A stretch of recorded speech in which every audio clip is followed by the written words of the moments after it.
make sure that the important things are happening by clicking the ever-present button, because it is Friday night in Covidland. It is January 17th, 2025, and it is officially now 10 o'clock Eastern, the top of the 10 o'clock hour at the Giant Granite Phallus in the District of Criminals. That means it is time to find out what is on your mind tonight out there in Covidland. It is your chance to be a part of Liberty Radio. Let us know what you've been carrying around like a monkey on your back all week that you just haven't been able to talk to anybody about, or maybe you need to get something off of your chest. We can perform that service for you as well. The link that gets you into the stream is in the Liberty Radio Telegram channel and the New Prisoners chat channel on Telegram, as well as the other usual places. That's how you dial in. And as always, you don't have to be on camera if you don't want to. We understand that folks have hang-ups about that, but please turn on your microphone. Otherwise, it's just awkward. It really is. Yeah, I have all kinds of ignorant, ill-formed opinions that I want to get off my chest. Good. That's good, Rob. Because we actually, believe it or not, we do want to hear them. That's what Friday night is all about. So since you're the first one to dial in, the returning champ, as usual, what's on your mind tonight, Rob? Well, let me say, how can I count the ways that I'm disappointed with the world? I don't know. I've been miraculously doing a bunch of other things instead of and avoiding the whole news cycle and everyday stupid shit. I mean, my heart goes out to the people in California, the poor people who lost everything they fucking had. And there's a bunch of arsonists and poor fucking management and diversity as a strength that turned out to be a weakness in LA County. So do you think it was all DEI? It was just they weren't putting the right people in the right absolutely positions? not. That's just what they want to point to get people angry, because it's all the stupid left-right paradigm to keep people engaged in the system. But I mean, it's mismanagement at the basic levels of government. Like, there's stuff they're supposed to do as far as forest management, and they've cut the budget. They didn't have the reservoirs full. They just were ill prepared for something that they absolutely should have been prepared for. It was a dry season in California. They have wildfires every year that it's dry season. And yeah, they they cut shit out of the budget to fund who knows what, because it's not going to the homeless. It's not going to forest management. It's not all going to diversity and inclusion programs like they want you to believe to make you angry at that. Well, it is going to the programs, but then it's getting distributed again. The question is, where is it getting distributed? Like, is it going straight into people's bank accounts? Is that something that we have to deal with again in our governance structure? Because it's not like it would be the first time, right? Gavin Newsom was gonna he fought a war on homelessness, didn't he? Yeah, and I think homelessness won. Homelessness won, and he's still out there chuckling and talking about his new re-envisioned LA after, like, while the fires are still burning. Like, how callous and just politician like is that? Oh yeah. Well, and the fires are still burning, right? Like, they're as of right now, when we're live on the air, they're still burning. It was like a week ago. He was talking about his new vision for LA after the fires are out. Like, how many more guys you got out going out to set fires, Gavin? Well, I heard he was doing something with the press earlier this week, and I heard a snip of it. Yeah. Apparently there's more fires now. There's another one up around Oxnard. Awesome. But he was saying, yeah, we've got folks that are wanting to come in and help with the rebuilding, and we've got like rezoning that needs to be done, and of course we got to clear out all the rubble, and they want to help us get all this stuff done so that Los Angeles can get back on its feet, and we want to do everything that we can to speed that process along. Yeah. Really? Yeah, he said that out loud. Like not even giving a thought for the people whose lives had been destroyed by this event. It was just, yeah, man, we've got the people ready to go, and we want to get cracking. Yeah, that just shows you they don't give a fuck. I mean, that's part of my theory, that they're just trying to make government look so incompetent that a technocratic, leadership is going to be appealing to people.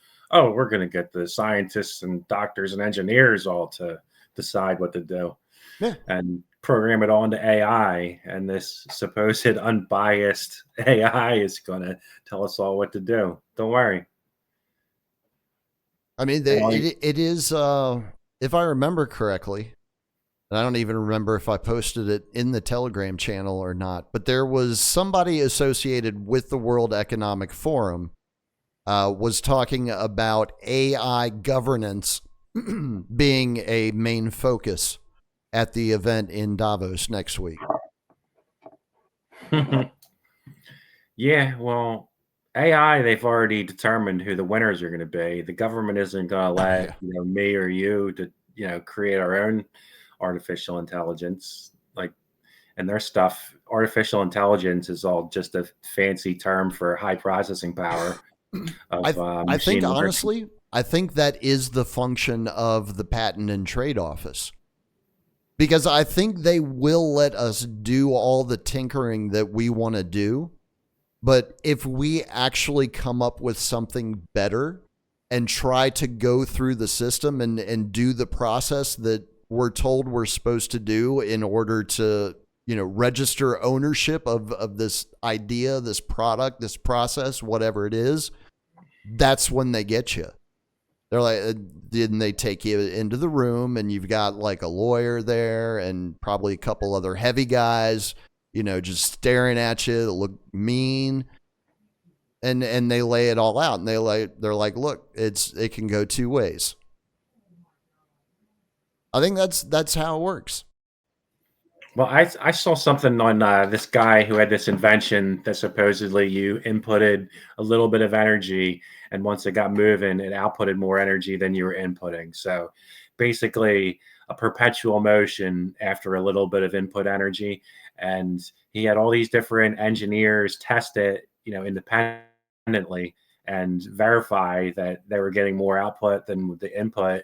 And he tried to get a patent for it, and they told him that was impossible. I can't remember the guy's name, but I could find it pretty quickly if I did a search. And they bankrupted the guy. And oh yeah, at the end of his fucking life, he destroyed the fucking machine because he didn't want anybody to have it. Like he was, one of those people who was under the impression that he was gonna, be rich beyond his wildest dreams because he came up with some innovative technique that no doubt somebody already came up with, that they've suppressed or they have in development in some black program you never heard of. I mean, that's all those things are possible. I still think it's the whole thing of they allow us to do the hard work for them, and then they just steal shit from us. Because again, they own the levers of power. It's what is the average American to do against the federal government? Nothing. There's nothing the average American can do against the federal government, not in the state that it currently exists in, because the state has the monopoly of violence. The only thing that you can do while the medium is still available is open source your technology. Yeah. Whatever it is. Like if you have some crazy idea about, wealth as your reason for inventing, then you're just going to get killed. Like there's only so far you can go. They can suppress your idea for so long before they kill you. But if you open source it and just anonymously release it on the internet, as there is no anonymity on the internet, but you can pretend at least that you followed some kind of hacker type steps to cover your tracks to release it. If it works, people will replicate it, and next thing you know, people are off gridding because now they have an energy source that they don't need government intervention for. That At least would of people living out of the city centers who are, subject to whatever bullshit that the bureaucracy comes up with for you. that would be Yeah. interesting to watch that play out, though. It You got really to fear would. for your life, walk into the grocery store to get some groceries just to fucking survive. And guess what? There's about 3 days worth of groceries in that city, and if it's cut off, everybody's gonna be eating themselves. Yeah. Yeah. The cities will not last very long once food is cut off. I always go back to the Civil War in Sierra Leone. It was almost exactly 72 hours after the food stopped coming in that complete chaos ensued. Yeah, it does not surprise me. Yeah. I mean, it's, humans in their environment. Well, it's amusing that they try to like make people who are prepared for even like a brief outage. Like it would be really hard to be 100% prepared for a total breakdown of civilization where there's never going to be food again unless you're producing it or trading with your neighbors, kind of thing. But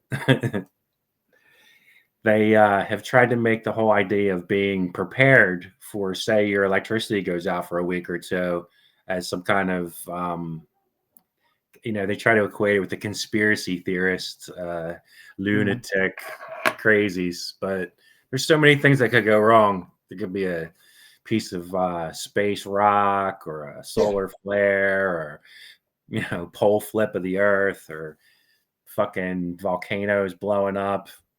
Well, yeah. I mean, there's a mega caldera right in the middle of the country, like literally smack dab right in the middle of the country. That again, scientists say if it goes off, most of the people in the United States will die. Yeah, but if something like that goes off, there's also going to be a blanket of ash all over the fucking world, and their fake global warming's going to take a real hit when everything's fucking frozen and nobody can grow anything, and the population dies off. I don't know. Things seem to be. I mean, that's the kind of anxiety that they try to produce. That everything's on the edge. Well, yeah, because they gotta keep people in that state of unstable footing, right? Like they can't allow people to be comfortable psychologically. They have to be in a state of anxiety where they're trying to anticipate what the next move is. Like that, because if you can get people into that mind space, they are incredibly easy to manipulate. Like you would not believe how easy it is. Like they'll look for an answer anywhere. Anywhere that offers the best answer is where they will go. Oh, I remember after 9/11 that French fries, because the French didn't agree with invading, everybody afterwards, they became freedom fries. Freedom fries. Because we're a little mentally slow in this country, so it was great propaganda, and people were like actually changing the name of fucking some stupid poisonous side fucking menu item. Yeah. Potato sticks. Yeah. They had a new name for potato sticks. I enjoyed it, but that's just because I love hating the French. So any slight that we send towards that nation is just fine with me. I have no problem with it. Bunch of cheese eating surrender monkeys. I mean, I got a little frog in me, so yeah. All right. One of my grandparents, last name Droulet. Ah. But I always blame it on the fact that I think it's a quarter German. And the whole German French thing is like they just never really got along. He was a surrender monkey. He got divorced and moved to the West Coast, and I saw them one time in my whole life. Wow. And every time there was like a holiday family gathering, they'd get them on the phone and like hand the phone to me and my brothers. Like, fucking never met this. Who is this? Yeah, didn't you love it when they did that shit to you at the family Oh gatherings? God, yeah. It's Uh, been an interesting week leading up to the regime change on Monday. It really has. oh, I've already seen the stupid fucking memes coming out and videos of like what Trump, coming into office. All these fucking phony, fake right wingers. He's Just coming in, knocking on the door with a baseball bat, right, right. bringing in the the technocratic fucking overlords. Well, yeah, that's what the dum dums don't realize. But again, it was all set up and scripted for that exact outcome. Like if you go all the way back to the middle of July to Butler, Pennsylvania, and just again walk through all the various events along the way. Like we're definitely heading in a very specific direction. And if folks haven't been able to figure that out by now, bless their little hearts, but there's a lot of pain coming. A lot of pain coming I, for a I lot of remember people. I remember giving you my ill-informed opinion right before the election when I asked you who you thought was going to win, and I told you I thought it was going to be him. Yeah. And the reason, like, they put up some candidate who was fucking like so ridiculously over the top bad, couldn't give a coherent statement, and wasn't like an 80-year-old. So like you would expect them to be able to deliver a coherent statement if they wanted to be in that fake figurehead role. Right. Well, And there was at the very end. There was that. I don't know how to describe it other than like a ripple in the news cycle, where it was like, there's a very specific path where Kamala becomes president, and like that wing of the media was kind of parroting that whole thing for it was a few days, like right before the election. they had been And it got pretending a lot from, of people. It fooled a lot of people because a lot of people predicted that she was going to win as a result of this ripple. well, they were pretending that she was ahead in the polls like for months when she really wasn't ahead in Yeah. the polls. And that's what the mainstream media was telling everybody. But like when you look at the polls yourself, like he was polling higher than her everywhere. And whether you believe that they stuffed the ballot boxes or not, I mean, it's pretty obvious from the previous 4 years. Like there isn't less people fucking voting all of a sudden. But here we have it. Neither one of them got 80 million votes, Right. 81 million votes, or whatever it is. That was just like, I. It's part of like the whole trying to get people, just to give up hope in what they thought government was. Like the media has showed their cards that they're just fucking apologists for the power structure, and it's not even like debatable if you have any kind of knowledge outside of their bullshit. So like I think that it's part of their whole fucking plan. Tear it all down because there's going to be a financial collapse, whether you want to believe it or not. I don't think it's going to be as slow as you think. Pretty much all of like the commercial real estate is starting to go away because people are working from home, and forcing people to go back to the office isn't really a thing as much as they're pretending they want it to be. But that's also part of the whole thing. Like, well, if you're not in the office, then we can, just as easily hire somebody in some other country to work for cheaper and do your job for you. That's right. And I think we're going to start seeing more of that happening. I think there is a backlash coming to the folks who have been demanding to work from home. Well, I was just reading something on LinkedIn the other day. I go on there occasionally, and some woman was making some plea about how, women can't be in the workforce without this advantage of working from home because they have to do all the housework and this and that. And it was hilarious watching all the responses to that. All these women who are like, I can't believe you don't have a 50-50 balance with your husband as far as housework and childcare and all that. And that's no excuse. But at the same time, it does improve people's quality of life working from home. I wonder how many of those women that were commenting were actually married. Who knows? They've demonized that in society.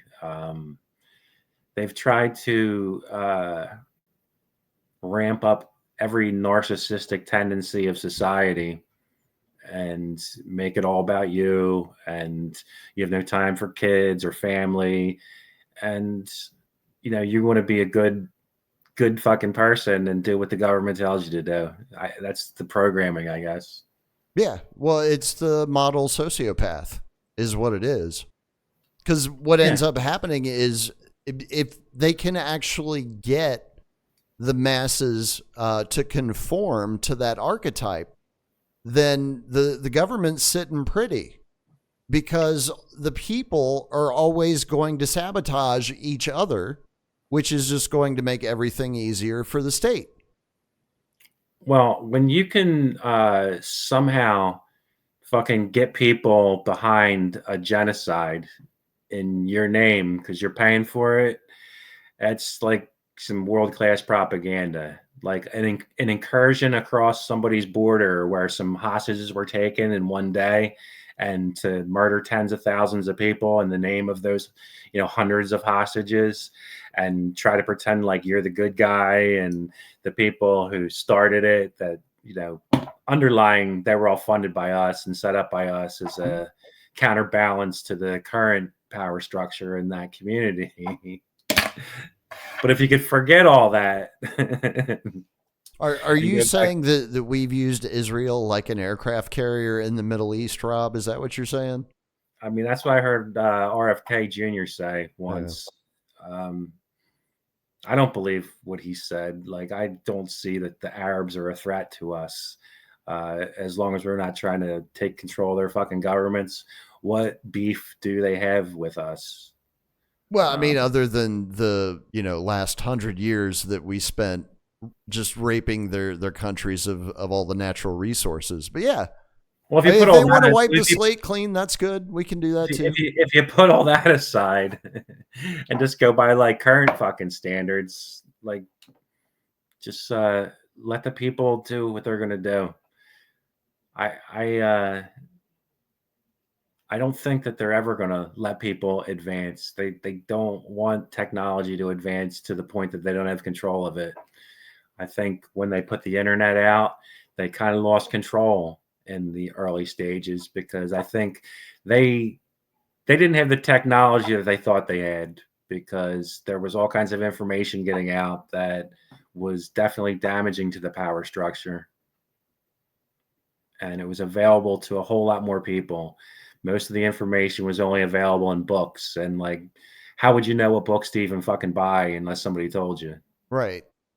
Well, so was that... Here's the thing that I can't figure out. I can't answer this question. Was that a mistake, or was that a calculated risk? Because again, the people that we're dealing with think like economists. They think like engineers. So they already have a good idea of what the possible consequences of their actions are going to be. Not 100%. Because nothing is ever 100%. There's the law of unintended consequences, but for the most part, they have a good idea of what the outcomes are going to be.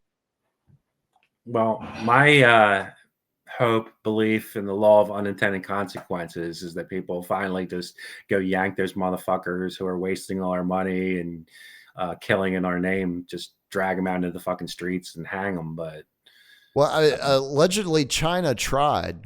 They hacked Janet Yellen's personal laptop this week.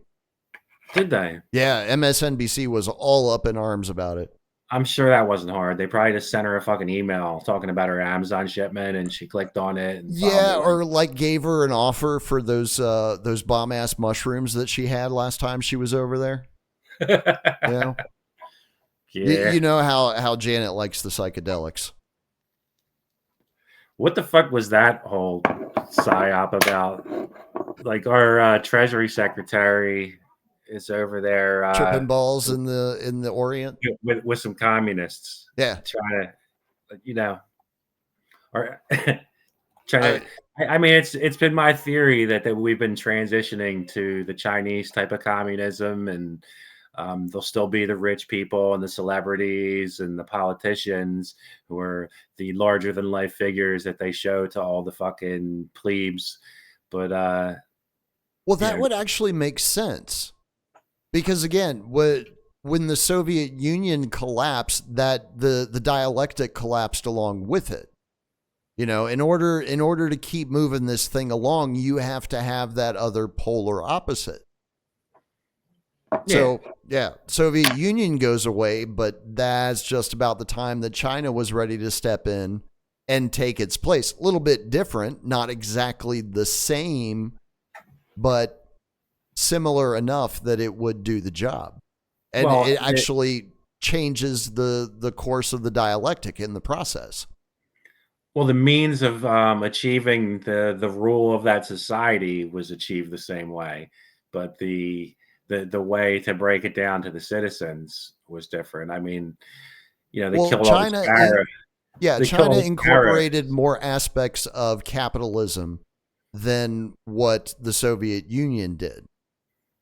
It's because Kissinger and the people that he represented were all in the 70s in their reforming things. I mean, they funded the whole revolution to begin with Mhm. and armed it and made it successful. But the eight, what they call them, the Great Eight or something, families in China, Something that like that.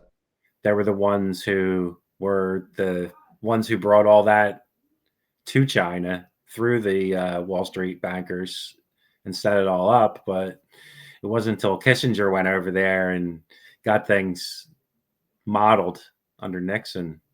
Hmm. This is how you guys are going to be the slave labor, and we're going to export all our manufacturing from all our countries and make us all about services and financial fucking transactions. And the narco dollar Yeah, was the thing that has propped up America since the fucking 50s, at least. pretty much. Well, narco dollar and petrodollar. Well, yeah. I mean, the petrodollar is the one that you hear about, but the narco dollar is the Right. underlying thing that kept all those banks afloat. And White markets and black markets. mhm. Like that's again, I don't think a lot of people spend enough time thinking about the black markets. But then again, that's probably because most people don't think in those kinds of terms, right? Most people, I would imagine most Americans don't interact with the black market much, if at all. I wish I had interacted with the black market many years ago when Bitcoin came out, and that was how you could buy stuff online that was kind of, gray or black market stuff. And yeah, when it was Yeah. 50 cents a token. Eh, I well, I remember when mean, it came out and people were talking about it. I'm like, what the fuck is that? A digital currency? That's not going to be worth shit. What's the backing on that? dude, Like, I I was had an thinking, opportunity to get into it back in, I think it was 2017 when it was still around, I think it was less than 3,000 a coin. Because I had a guy that I worked with at Verizon that was heavy into Bitcoin. And he was talking about it all the time, every day. And I just never bothered to be like, hey, what are you doing there? What's going on? How does all that work? yeah, I I wish I figured it would was have. a scam. That's what I figured too. I wish I would have had somebody in my ear about it, telling me all the benefits and what I could do with it. Like, what I thought about was like, oh, I can buy drugs online. Well, I'm not really interested in that, so doesn't sound like a real payout to me. And lo and behold, now you can Yeah. buy drugs online. Like it's Now I could, yeah, yeah, exactly. all you want to, all you want to. I don't even need Bitcoin for it. Fuck.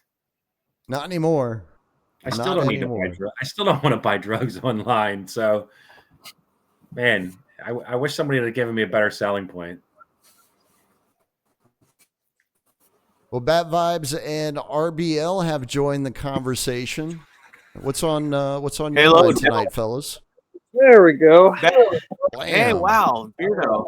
This is my friend. up, He decided that he wants to get a message out about some generational damage done to his fucking family by the Monsanto Corporation. By who? Monsanto. Monsanto. Okay. Yeah. He's like, I want to do something. I want to tell people about what's happening. And I said, come on my friend's show. So here he is. I'm Lay gonna it let him on talk. us, man. He words it rather eloquently. But my grandfather did 2 tours in Vietnam. He was in Da Nang, and he was exposed to Agent Orange and a lot of other shit there. But it gets passed down, genetically. So it's my mother, my sister, me. It's like we all have the same symptoms. It's all the same stuff. So, like, But the VA what are you guys experiencing? A peripheral neuropathy mostly. But there's a little list of stuff. It's like stuff with the skin, like psoriasis, arthritis, but it's all nervous system stuff. But it's just unfortunate. The VA is really waiting for people to drop. They don't want to get involved. They don't want to pay anybody. I think there was a law that was passed last year that presumes you had exposure if you had, such and such diseases, but it's only applicable to active service members who were physically there. And it's like those people are, unfortunately starting to die off. So it's like not enough is happening. It's very up in the air, unfortunately. So what is currently happening around this? What's going on? Like, is the government taking any action on it? Are they trying to brush it under the rug? It seems like they're brushing it under the rug, for sure. I mean, my grandfather was denied benefits his whole life. I mean, in his skin, he called it his jungle rot, is what he called it, but they were lesions. It was like a form of like extreme psoriasis. It looked like plaque all over his arms, his legs, whole body. And when it got really bad, his whole body was deep red. My old man was over there in '64, and he had VA benefits for the rest of his life. Like, he's still alive. I don't talk to him, but he's like 85, crazy as fuck. Probably Vietnam didn't help him, but well, here's the interesting thing about that, because again, being a person who grew up like right outside of the Beltway, I met all kinds of people throughout my life that were veterans, and everybody. I've not heard 2 stories that were the same about the VA from veterans. Like, everybody's got a different story. Some people have no problem at all. Some people have nothing but problems. I got a buddy who did 2 tours during the war on terrorisms. He did 1 tour. I think it was 2 tours. It might have been 3. But at least 1 in Iraq and 1 in Afghanistan. And he was airborne. He was one of the dudes jumping out of airplanes. Fucked his back all to hell, to the point where by the time he got to like 50 years old, he was just a wreck, absolute wreck, physically. And he had to fight tooth and nail. He had to go get lawyers to sue the military in order to get the benefits that were supposed to be due him as a veteran. So, I mean, it's understand that you're not alone. There are other people going through a similar situation, but like Rob says, there are other people who, for whatever reason, and you know, people can speculate on whatever those reasons are as to why this happens. Some people just go right on through and get exactly what they're entitled to the first time that they go for it. Oh, absolutely. I mean, I feel like it's almost like it's dependable on how provable it is.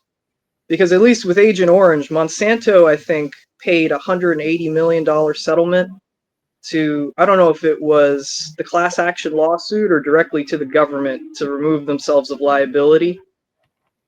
You know, so the liability then falls on the government, and of course, they don't want to pay if they don't have to, sort of thing. Exactly. So for years and years, you had to have a specific set of disabilities or disorders to even qualify, and then you had to prove that you were there, and you know, just goes down the laundry list of shit that they try to put in between actually paying people who deserve it and just letting them die off, I guess.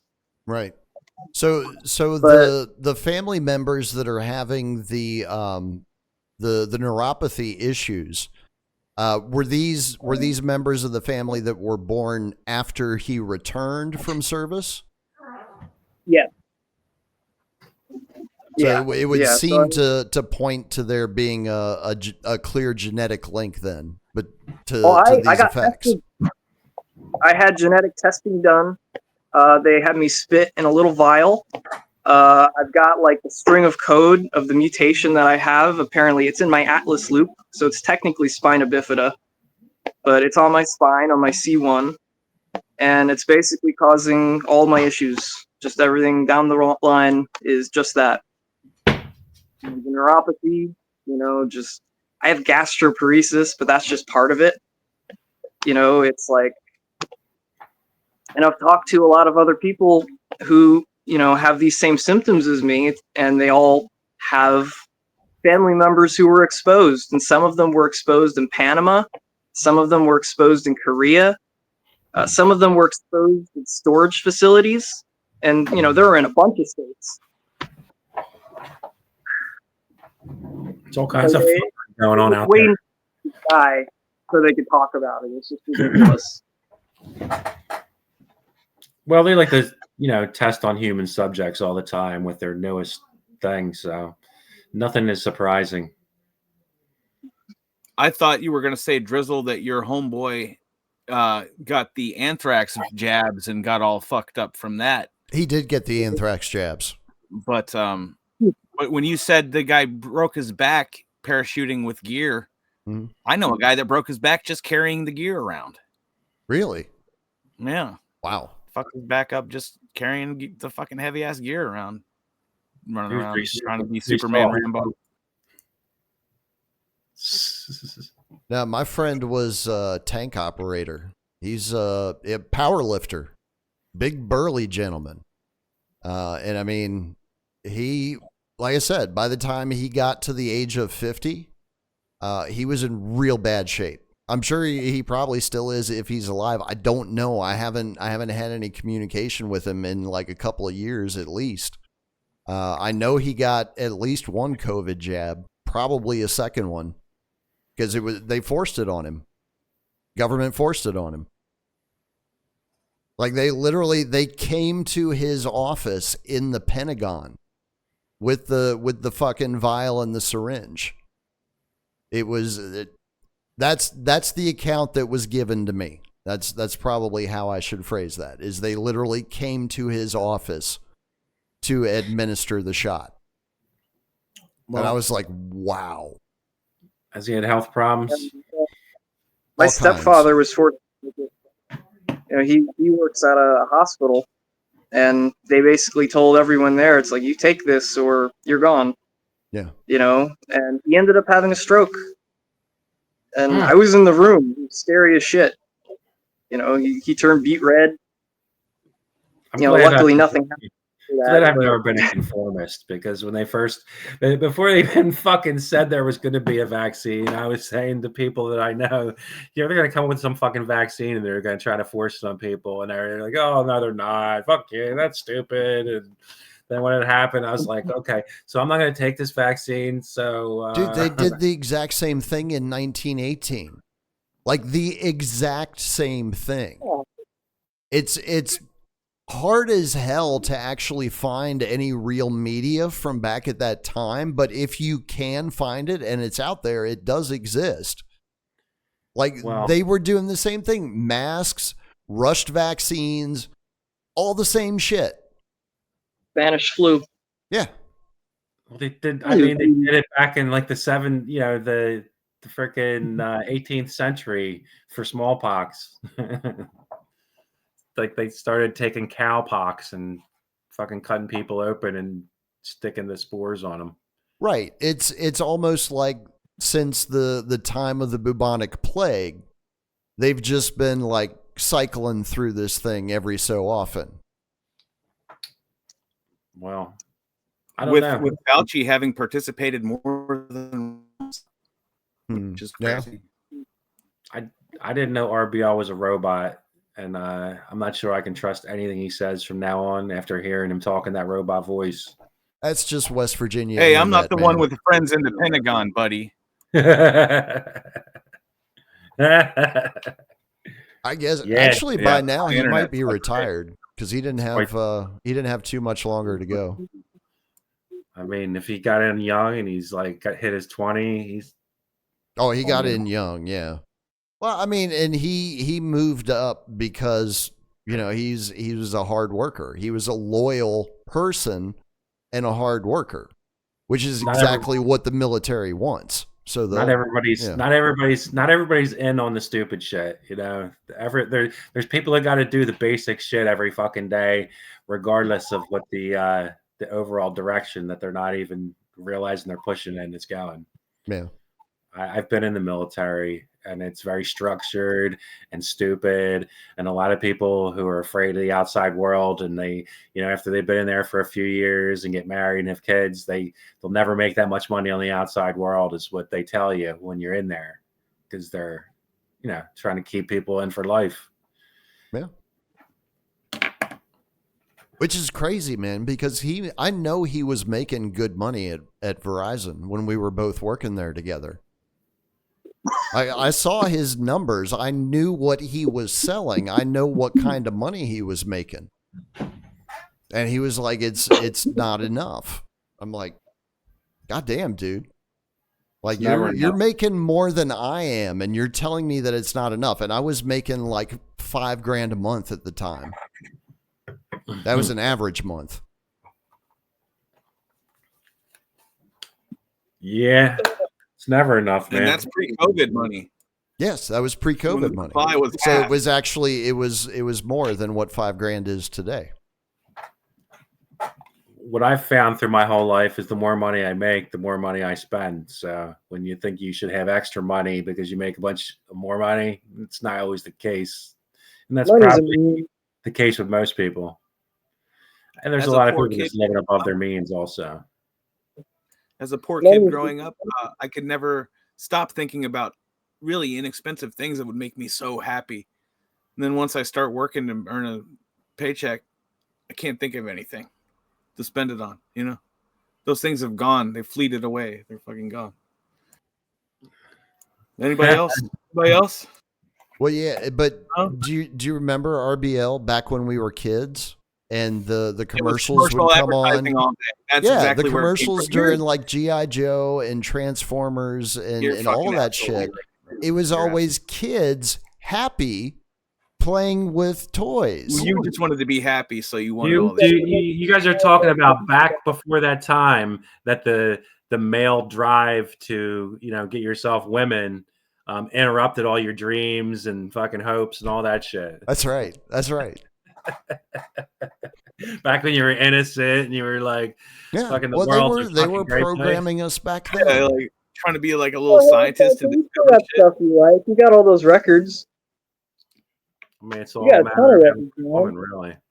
We have a very extensive library here at the Liberty Radio Studio. You are correct, sir. It's gotten bigger since 2020. Like, it's exploded since 2020. I would not have believed it was possible, but it happened. Those are cool as hell. I would pick like the coolest looking ones and just frame them. You cover your wall with them. Yeah. That's just me. Books? Are you talking about? You already got a bunch of them up. Books are meant to be passed on to other people who need a little enlightenment. Unfortunately, all the people I pass my books on to never read them, and I never get them back. But there's always the hope that people actually read them. Yeah, I gave a bunch of my comic books to a buddy of mine. I don't think I'm ever going to see him again. Well, that's unfortunate. Oh shit! Did RBL just fall out? What happened? I don't know. I think he stroked out. Those Could've lights. Oh, there he is. There he is. Shit. He's back in the game. It's good to know that you're okay. I think you're muted. Yeah, he is. Terribly boring story, but I've sussed out the problem with my internet. It began a couple of months ago. Yeah. When a 5G Ultra tower, because I'm in the 5G bitch ass long range tower, right? Oh no. Range. So I was having consistent internet, but then they put the new souped up tower that I'm not in the range of, but every once in a while my device catches that signal. Yeah. Which it actually gives a higher download, but my upload is so fucking bad. It's like 800 ping and half a megabit or whatever. Oh my. Millibit, whatever it's called. That's like what I get in the morning when everybody's in the government offices all around me. But my download on the other hand is twice serious. my My internet during the day is shit, Rob. The only reason that I'm able to do this at night is because essentially every building for like 3 square blocks around me is completely empty right now. Who's your service provider for internet? It's a company called Sparklight, and they're doing they're doing just like your regular cable broadband coming in over coax and all that bullshit. Oh, so you're on like a shared circuit with all those businesses. I'm daisy chaining in it. That is correct. When you get fiber, they don't do that. We will not get fiber. No? I guarantee you, we will never get fiber. I know there's fiber lines in my state running through because a lot of money was spent. But yeah, you have transmission lines. I'll never get fiber. They ran them around me 10 years before they're never going to build out. And this is something that I learned at Verizon. They're never going to build out any further than what they already have. They've already put in the infrastructure that they want. They're not going to come to a town of less than 10,000 people and install fiber transmission lines. It doesn't make any business sense. I was in Manassas, Virginia, and people were asking me, when are we going to get fiber in our neighborhood? So I was always, going to my superiors. Hey, we got people that want it. I want to sell it to them. I want to make money. And they were like, no, it's never going to be there. I'm really surprised Manassas, Virginia didn't turn into a gay hotspot. I think they're still working on it. I remember I went there years ago. I was doing an East Coast tour with a bunch of servers in the back of this beat up old van that the company I worked for owned. And I had to go to AAA and replace all their branch servers. And I was through Manassas and all of West Virginia. And I remember on one of my trips, the freaking van, the battery, there was something wrong with the battery. So I couldn't leave it. I couldn't not turn it off when I delivered a server. So I left it running in the parking lot with the door locked. And when I came out, the thing had fucking overheated and I had to get a tow out in the middle of fucking nowhere land, Virginia, and stay at some hotel out there. Oh, wow. My company was all pissed off about it. I mean, if you could remember exactly where it was, I've probably been there. I think I've been damn near everywhere in the state of Virginia. Yeah. I've been I was everywhere, stationed man. in Norfolk, Virginia. So when I was in the Navy, so I've been around a lot of Virginia. But when I did that trip, I was in all the parts of Virginia I'd never been to before, all the way on like the western parts and mountainous places that people stay away from. Dude, there's some beautiful country out in Western Virginia. People just don't know. I'd like to visit one day.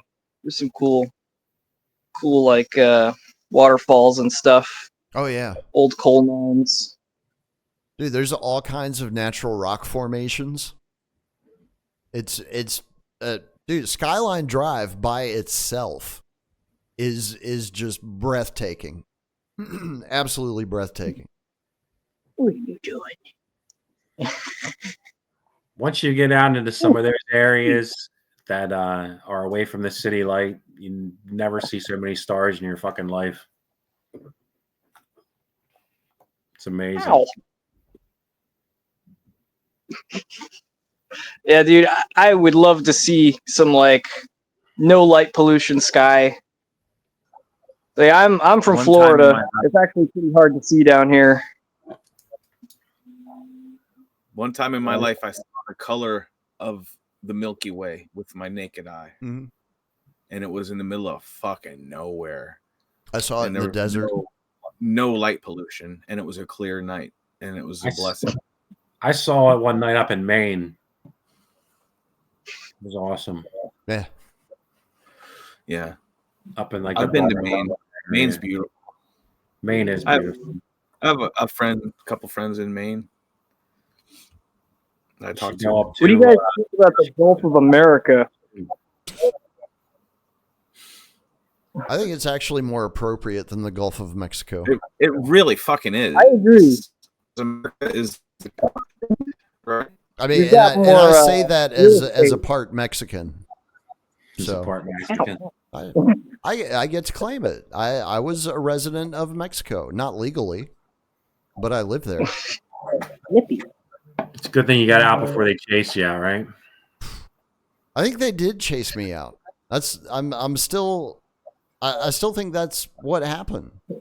Is I got chased out, and then they were like, "All right, we're gonna make sure this fucker doesn't come back." How about this, Otis?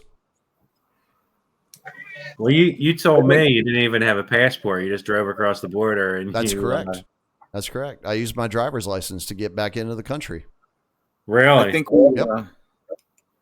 not to derail you guys, but I think we hit a real 60 minutes fucking special Barbara Walters tearjerker tonight about the generational damage done through the genetics of these fucking people. And there's no one to get them. It's like my grandpa. He was a coal miner. He had the black lung. He went for the thing. He filed for the black lung. He didn't get the black. He didn't get money. He didn't get shit. We didn't get fucked. Grandma didn't get nothing. That's I had nothing prepared to say about that. I just wanted to back black lung to his children, and you know what I mean? It's even worse. This is so much fucking man-made horrors beyond our comprehension. Where's Barbara Walters? Well, yeah, I'm more than willing to keep going with it. Like me, I don't. I think your grandfather would be proud of you for trying to find a way to talk about this shit and get people to know about it. So justice will happen eventually. Maybe, probably not, but let's hope, right? My dad's side of the family moved to Minersville, PA, when they came over to this country and were working in those mines. So I attribute to the family's longevity. A bunch of drinking smokers that lived an abnormally long amount of time. Coal mine life. Coal. Must have been some of that good coal, man. Yeah, I heard about that. Grandpa breathed in too much, and then his heart had to work too hard, and then it gave out at dinner time. And I saw the whole thing when I was like 5. Wow. My great grandfather got mustard gassed. Oh wow. But he was fine, supposedly. I got mustard gassed one day minorly by some stupid waitress who mixed bleach and ammonia to try to clean the floor of the restaurant. And we all ran out the back door when the big smoke cloud came out. Yeah, because it's just bleach and sulfur. sulfur within the bleach cloud is mustard gas, I think. Mix bleach and ammonia together and see what happens. Not that I recommend. Oh yeah, I learned about that when I was like 9 or 10, I think. An exploding Drano with aluminum foil. And muriatic acid and aluminum foil, and you seal it in like a plastic bottle. It doesn't make an explosion, but it builds up like pressure, and the bottle explodes. Kind of. Some kids, listen to this. Not like a bomb or anything. I met a blind meth addict, and he told me that he was on the street and he saw some kids throw a bottle and shake it and throw it in the trash, and he never thought of that muriatic acid reaction with aluminum foil. He thought they're making shake and bake meth and I'm getting it now. They're scared to have it, but I'll smoke it all. So he goes over and he's like trying to look in the thing and it explodes in his eyes. Damn.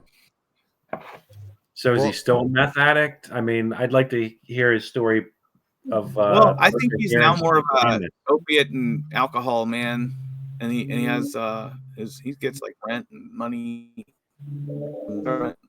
Just, he's good. Came into my bar, told me his whole story. That he just went after a bottle some kids were shaking and threw in a public trash can, and he thought it was meth, shake and bake meth. I mean, that's one of those like fucking find your adventure things. You find a homeless guy, you send him into Home Depot with an ingredient list, tell him to go in the bathroom, mix it up, shake it up in the bottle, and if it doesn't explode, they're going to get a lot of money from you.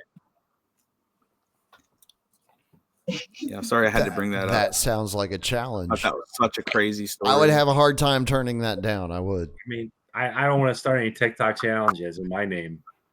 But you better hurry, Rob. You're not going to have much time left. TikTok, dude, apparently it's already been replaced by some other app. Oh, yeah. No, TikTok's not going anywhere, kids. Don't worry. Not going anywhere. They're not going to take your fucking that bouncing titties away from you. He just hit 25,000 followers on TikTok. That Mr. Pig dude we played Counter-Strike with, Bad Vibes. And he was so excited, but he's got it for 2 days. He's like, now for the next level of or whatever for 2 days. Poor guy, right? I mean, I just deleted my Twitter account. Not that I ever used it, but occasionally I go on there and look at stuff. And after the whole social credit score fucking thing came out, I just deleted my fucking account. Fuck them. Yeah, I don't need your stupid. I regret ever being on any cameras or microphones, and I should have never told people to worry about the Antichrist. I should have just built my bunker. And kept my fucking if you're not on like at least 3 lists, what are you even doing? Yeah, right. If you don't That's have any what I'm enemies, saying. it means you stand for nothing. Everything I say is in jest for entertainment value. It makes me laugh. Well, we actually had to create a disclaimer to remind folks that Liberty Radio is for entertainment purposes only. Yeah, comedy. Yeah, that's right. It's a comedy show. We are not news. We do not claim to be journalists. We're just here to entertain covidland, until they yank us off the air, or we get to 2030. I would rather make it to 2030. But I told you at the start of the show that I have ill-informed, elevate bearded lesbian voices. Give me a platform, and slumber party. You should probably censor this. She's going to town. I mean, now that we can trust Mark Zuckerberg again, I feel like the world is coming back into. Why? Because we're allowed to say that trannies have mental illness. Because he went to the trouble of getting a new exoskeleton, so now he's not fucking pale and pasty. Now he's got the uni broccoli head, haircut, and he's trying to look like he's got the Keanu Reeves update instead of the Aiden Smith update. He went on Rogan, bro. He did. Bro, he likes to use a bow to hunt the elk he kills ethically, bro. I heard he does jujitsu. He did the fucking whole South Park fucking CEO apology fucking thing. Like, yeah, I'm just sorry. I'm sorry. How do you do, fellow humans? It just got out of hand. I didn't, the company that I fucking run. CIA made me do it, man. Regardless of what ill fucking shit your underlings are doing. Isn't that the rule of thumb? Which company was you referring to? Was it Meta, Facebook, Instagram, Snap? Doesn't he own Snapchat too? Probably. Yeah, he does. Because he invented it in college and it has nothing to do with LifeLog. He didn't invent shit. Yeah, it has nothing to do with the CIA front group Intel's funding of the LifeLog project that ended right before Facebook launched. Right. Which, again, I don't think is actually CIA. I think NSA is who he works for. Well, the DARPA. Yeah, that makes sense. Yeah, NSA, data management, blah, blah, blah, data harvesting. They got the centers underground, the big giant machines that are cooled. That does make sense. When the CIA is allowed to have their own venture capital firm, you know that fucking shit has jumped the shark. Yeah, if CIA is running anything, it's Google. Like, why would the CIA need venture capital money? Like, why would they be innovating in any way? They're supposed to be gathering foreign intelligence that's supposed to protect the country. Like, what part of that involves like investing in surveillance technology for Americans? Well, I'm curious how it is that they're able to invest in American companies when they're not they don't have a charter for operational status in the United States. Like, wouldn't investment fall under that same umbrella? Yeah, but the U.S. government is a corporation. It goes back to their creation. They were a creation of the Wall Street bankers who made their gentlemen spies who were involved in the industries, and they used the muscle of the fucking military to go and coup other fucking governments that were, getting in the way of their business interests. And they were leaning towards fascism, as far as I can tell, because they tried to do a fascist revolution in 1933 or somewhere around there, Wall Street. Yeah, with Smedley Butler.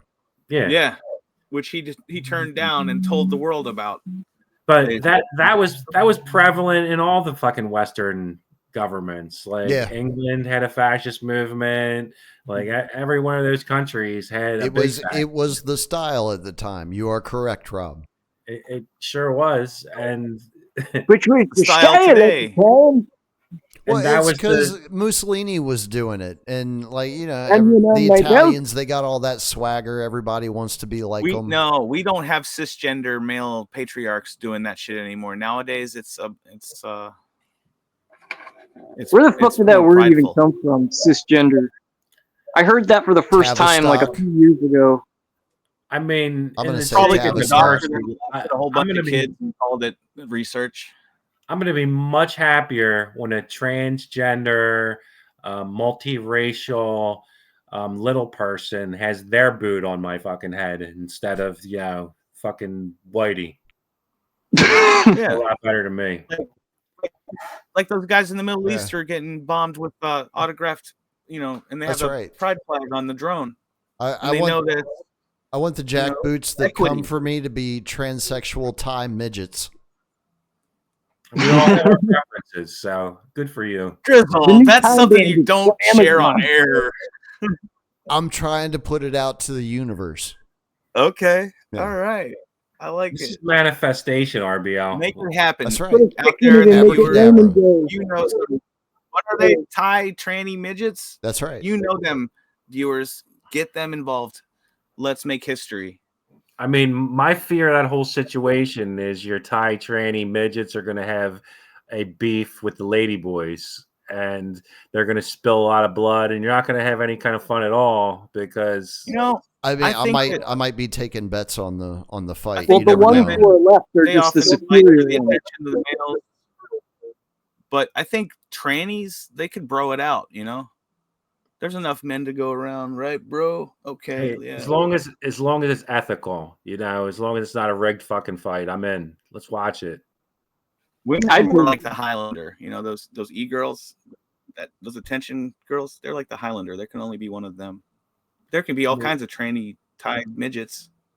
I mean, somebody made some meme that said new idea, Tinder for fighting, where if you swipe right on the picture, you guys fight. And I like the idea of battle bots, but they're trannies, so you could just like attach things to them to like make them more deadly.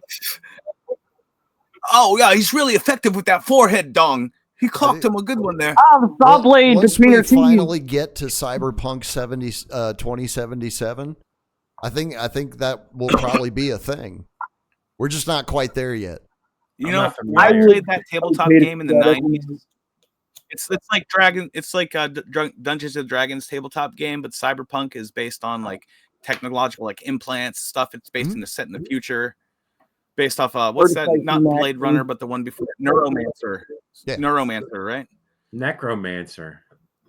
Neuromancer is Neuromancer. Well, Necromancer, if you want to get freaky with it. The Necromancer. Blade Runner universe was basically born in the Philip K. Dick shit, right? He wrote Blade Runner. Why am I talking? God damn it! I don't know. Did he write Blade Runner? I don't know. I like Blade Runner 2049 better. Hot take, I know. All the necrophiliacs out in the audience, fucking slow your roll, okay? Hampton Fancher and David Peoples. Although it's an adaptation of Dick's "Do Androids Dream of Electric Sheep?" There it is. That's the thing I was trying to say. Sorry. But see, Neuromancer was earlier, I think. And like Shadowrun is based off of Neuromancer heavily. Like all this, the Shadowrun. It's all built on on. They're all built on each other. You know, this to the point where we're at now. Well, yeah, it's just like sci-fi has always been. You know, like. But when I played that tabletop game, Cyberpunk 2021 or whatever the fuck it was, I was playing it in 98. One of the cool things you could do, you could have like, you know, an eye that would be bionic and give you like a better perception checks and all that stuff. Or you could have like an actual like pocket in your leg that you could hide weapons and drugs and shit in. And your skin would just like seal up like with nanites, like bio fucking all this shit. See, that's what I'm talking about. Why can't we have like that kind of shit? Well, I don't want like my cell phone embedded in my brain. I want to hide my drugs in my leg.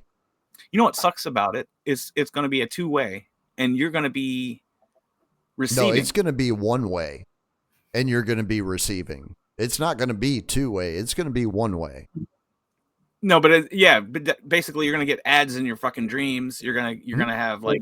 You mean to tell me I don't need to crack my asshole anymore? You drive a Tesla car right now. You drive a Tesla car, they can wreck you into a fucking brick wall, right? You get a brain chip, they can just fucking heart attack you or make you fucking kill yourself or whatever. Like, why not? Heart attack guns have been around since the 60s, man. I don't think they fucking care enough, to be honest with you. I just think it's to set up that totalitarian control of like every single person.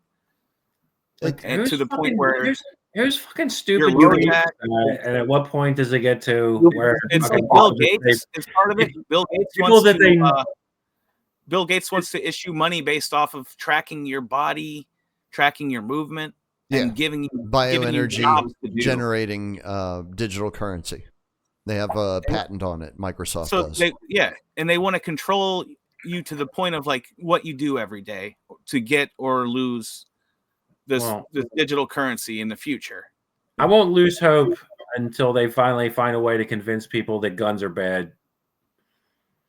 They keep trying, and they keep trying, and they keep trying. Well, people feel better with them being around. We talked about this before with all that trauma they're putting into children with these live drills where they don't tell the kids it's fake, and they make gunshot noises and they scare the fuck out of them.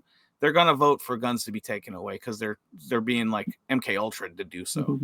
Well, that's how you program the youth to get the results that you want. Like this whole process has been a slow, fucking methodical, evil fucking plot from. It's like a 1,000-year plan. Think about this. Baby steps the whole way. in public schools in the United States, they used to teach gun safety. Like, it was a class that pretty much everyone had to go through. Boys and girls would do gun safety in school. Well, kids used to drive to school their shotgun in the shotgun rack in the back of their pickup truck back in the day, and there wasn't school shootings back then. So I'm totally of the opinion that everybody who decides to shoot up a school is some kind of fucking programming to make them do that. Yo, like if you want things, like if you want to fucking kill think about that shit, you would go after a fucking politician, a news person, somebody of fucking prominence. Like you wouldn't be seeking out the weakest of the fucking weak. That is just a fucking manipulation, emotional manipulation tactic from people in power, as far as I'm concerned. You nailed it, because they made the trench coat mafia so famous that the copycats poured together. Well, you could secure every fucking school if you want to. Like the local schools around me, they do not let you in the fucking door. You have to show your ID and have a reason to fucking be there. Like your kid's a fucking member of the school. You can't just show up, and they have police officers that are like stationed at the school. And that was, maybe it was a result of the, whole school shooting idea, but that was prevalent through my whole kid's fucking school. Like, bro, when they got to high school. Yeah, that gradually increased in the 2000s. In 1990, in the hood, I had a metal detector and a cop at my school. Oh, wow. Yeah. Were you in Baltimore?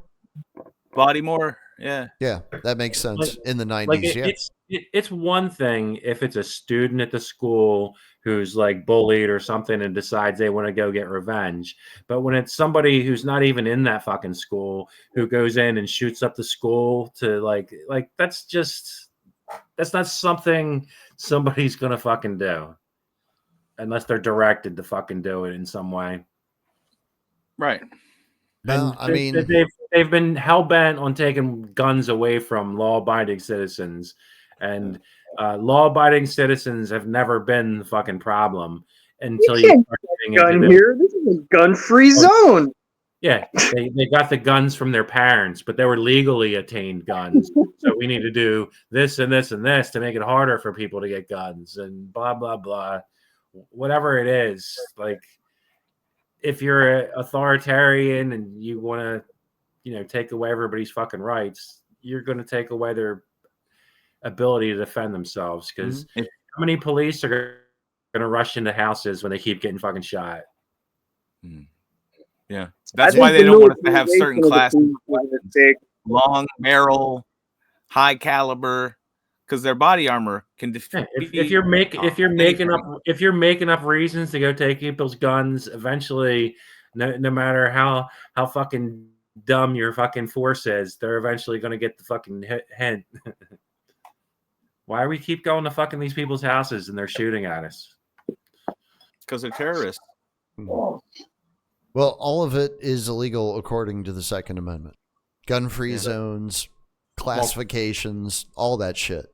Just so you guys are fucking comfortable. Right to keep and bear arms shall not be infringed.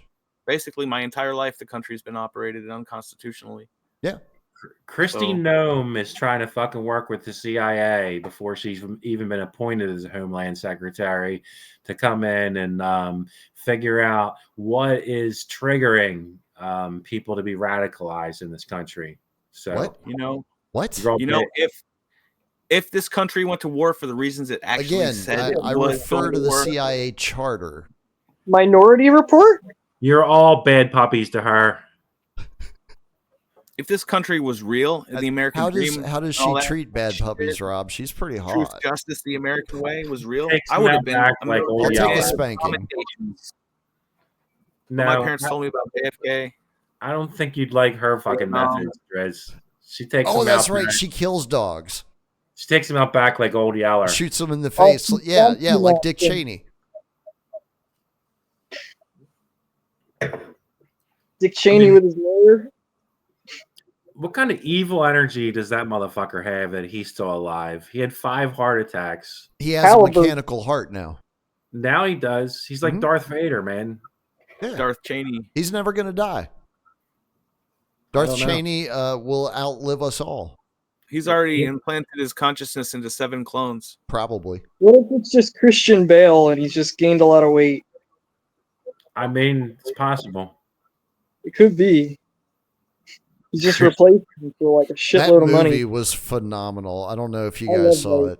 That was one of the last really good movies that I saw. This is where Bat Vibes and Drizzle, you guys are gonna intersect in the Venn diagram. Both love this Batman movie, but more than that, Tool's your favorite band. Both of you. I don't have a favorite band anymore. I thought Tool was your favorite band, but one of them. Tool's one of my favorite bands, but I don't have a favorite. Like I just have stuff that I like and stuff that I don't like. I'm a Tool enjoyer. Going Tool live shows are the best I've ever seen in my life. Yeah. I had flashbacks from the live show because I was on acid at the live show, and then the next time I took acid, I saw their fucking display shit everywhere. I mean, I've been to a lot of good concerts, but like for consistency, yeah. Yeah, I've never been to a bad Tool show. Neither have I. So many joints, man. I don't know what was in them. Oh, that was fun. I think there's attenuation going on when someone's speaking and you speak. You're not coming through clearly. Oh shit! Sorry.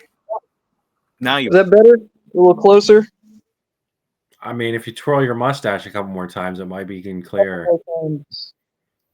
There we go. It's even. Damn. Now I can hear you. Yeah, no, I got past so many joints. I don't even know what the hell was in them. I mean, the best show I saw him, me and a buddy of mine went to see him in Hershey, Pennsylvania, and we got all kinds of busted up when we were there. I saw him in Pennsylvania. It was awesome. And then we were trying to get back to our hotel, and Uber wanted like $50 to take us a mile. So we're like, oh, we can fucking walk this. And we ended up walking around the whole goddamn arena because we couldn't find the exit. and then by that time, like the traffic had died down, and there was only like $25 to go on Uber. And we were like, oh, fuck it, let's do it. Yeah, man, I wish I went with somebody. I went to Rockville. But, I had a bunch of fun with strangers I didn't know. You know, got real drunk. I booked things I probably shouldn't have. Yeah, I've never seen like a lot of aggression at a Tool show either. Like everybody that's there is just like hanging out, having a good time. There was this one guy, he was like 9 foot tall, I kid you not. And there was this little short guy trying to like squeeze into the front. So he picks him up and like throws him overhead. And he just like smacked the ground. And everybody was rushing to him like, oh my God, are you okay? You know, and the big guy just leaves like real quiet. But yeah, the story doesn't go anywhere else. That was just a weird thing that happened. Wow. Guy wasn't even a freaking little person. He got tossed, got busted up. I mean, it sounded like it was almost an inspirational story. The big guy helped him out, got him up into the front row, but nobody caught him, man. Nobody caught him. There was no bros in the crowd. Sorry. I accidentally kicked somebody the first time I crowd surfed. They didn't realize you got to keep your legs straight, you know? Yeah. Bro, when I looked up the Tool set list for the time I saw him at Coca-Cola Star Lake Amphitheater outside Pittsburgh. They played Hooker with a Penis, Stink Fist, 4 Degrees, 46 and 2, H, Eulogy, Sober, Undertow, Opiate, and Enema. The title track. Yeah, that's good set list, yeah. And they had this fucking that must projected. Have been, was that before the new album? Yeah, it was 97. Oh, wow. The exact okay. date what was it? July 19th, 1997.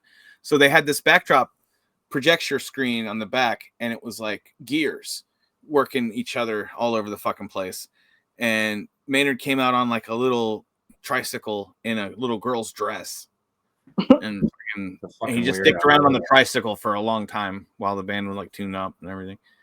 It was a great fucking show. The acid kicked at the perfect time. Whoever I was with like fucking planned it out like a genius. But after that, the next time I tripped, I saw those fucking gears on my jeans, on the fucking sidewalk, everywhere. Those the same ones from the projection from that cool show. And then I'm like, you know, like the music too with it. Like I just fucking, they owned my trip afterwards for a minute. Oh man, stuck with me. You're part of their simulation now. Yeah. I had some crazy visuals that stuck with me from the last time I did it. Whole sky turned red. It was like pipes that were like flowing into each other. Oh shit.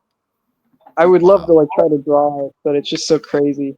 Tendrils that reach to other dimensions, other possibilities, alternative views, ones that couldn't grow a beard but had more money. You could go rob.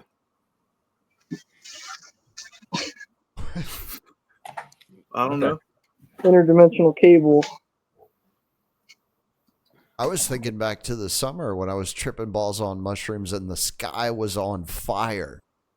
Never seen anything like that in my life before. That was fucking incredible. On, there was like a split second where I was concerned. I was like, oh my God, the sky is on fire. We need to put it out. I think part of that might be that we interpret electromagnetic waves the way that animals do, but we don't. We just discard that information. But when maybe we're on a hallucinogen, we try to process it, and we see a visual. Maybe like I think he was processing that because it was like a fucking 100 degrees out, and we were standing out on asphalt. And the waves of the heat. When we went inside, it was still 85 degrees. I was looking up at a lightning storm. It was like heat lightning. I thought I was in hell for a minute there too myself. Looking at some of the fucking paintings in the gallery, trying to be an art critic. That would be such a cool place to trip. At an art museum. Oh, it wasn't just any art museum. It was the Blowback Gallery with a bunch of freedom art. With a bunch of conspiracy theorists art museum. Oh, that sounds sick, actually. Yeah. Oh, it's every bit as awesome as you think it is, and a little bit more. Oh my God. Yeah. I was staring at a painting for like 5 minutes, and some woman came up, and I started commenting to her on what I saw in the painting. And she asked me if I was one of the artists. He said, "Nah, I'm just an IT guy." So you could have said anything there. Yeah. They would believe you. I can't draw a stick figure. Well, I can, but that's about it. After that, it's all shaky. I do a lot of charcoal art. I can't do shit with color though. My sister paints very well, but I'm all black and white. That's interesting. Why do you think that is? I don't know. It's like a system, you know, how you're supposed to layer the different colors and shades, and I've never really. I'm sure if I practiced that, it maybe, but it's like you use the wrong color in the wrong way, it just comes out looking all wrong. You know, you gotta start with like darks first or something like that. My girlfriend's niece is such a great artist. She can like take a picture and make a photocopy of it with her own drawing, and she does her own stuff as well. But like the ability to take like a picture and duplicate it is amazing to me because I couldn't do anything near that. Yeah, that is really cool. Like, you ever heard of Kim Jong-gi? Sounds right to me. He's like a comic book artist. He passed away recently, but he's that's able. Why the name sounds familiar. Yeah, he's able to pull perfect recollections and just draw them like with ink. Like he doesn't measure, he doesn't look at anything, he just goes, and it's amazing. Sounds a lot like that. There you go. The Blowback Gallery. RBL brought it up. Yeah, what is the website, RBL? Is it just blowbackgallery.com? Truth Art Book Paperback. I think we looked it up last week or the week before. I can't remember. There was so much cool art in there. I do like that kind of art. Yeah, the stuff that has a lot of layers and a lot of meaning to it if you know what you're looking at, kind of thing. I mean, that was the thing that I was staring at for like 5 minutes. It was like a blob of a person holding leashes, and it had like attack dogs, and one was like the FBI, the CIA, and the police, and it was something else I can't even remember at the moment. But I was like, well, and when the woman asked me, you know, when I was sitting there commenting to her, and I was like, well, you know, what I don't see is the person who's holding the leash on the blob that's controlling the animals, because you never know. Those people's names just don't get announced. The Soroses and the Gates and all those fucking clowns, Elon Musk and Medal of Freedom winner. You know all those fucking people. You don't know the ones that own them. Correct. Because they're still out there. The Sassoons are still very, very prominent, even though nobody knows who the fuck they are anymore. I mean, the Rockefellers and their legacy, the foundation, has their tentacles in just about everything. That's public health. Everything, dude. Yeah. Education, medical. Public water systems. Is owned by like 5 companies. It's like 4 or 5. It's like every subsidiary of like every major media company. It's just 5 companies that owns all of them. Correct. Used to be 6, now it's 5. Then you get into the whole BlackRock, State Street, and Vanguard that own like the majority of everything, but they also own each other's stock. I think that's what do they call it? Like a suicide pact? They call if that one goes down, it takes all the others with it. They call that a centralized planned government, is what they call that, Driz. All that fucking functional communism. No. Not the dysfunctional Soviet communism, but the functional version where, you know, everything still goes on and innovation happens, but only at the pace that they allow it to happen. Right.